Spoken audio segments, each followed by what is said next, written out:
I'm back again and again. This is Rosel. Welcome again to my YouTube channel.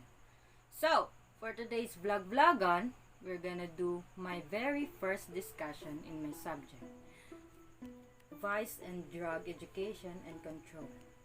My topic is about nature and sociology of drugs. So, what is drugs?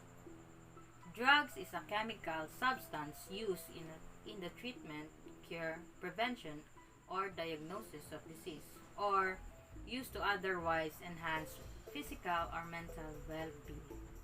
There are also two forms of drugs, natural and synthetic artificial. The natural drugs includes natural plant leaves, flowering tops, opium, and marijuana, while the synthetic drugs are produced by clandestine laboratories, which includes those drugs are controlled by law because they are used in a medical practice.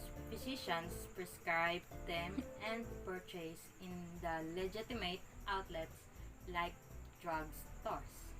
First is the prescriptive drugs. Prescription-only drugs are only available with a valid prescription from a prescriber. These drugs are heavily regulated and require a visit to a prescriber, a diagnosis, and monitoring by a prescriber to ensure the medication is working and that it is working safely.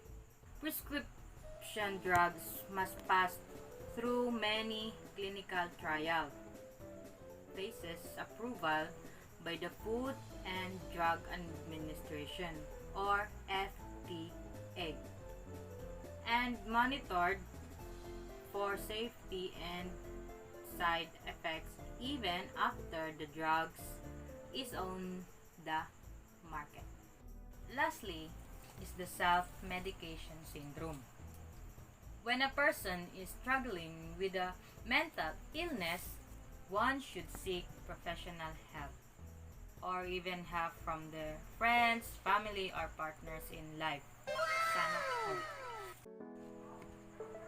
So that's it, guys. Thank you for watching my YouTube channel. Please don't forget to like, subscribe, and hit the bell button below.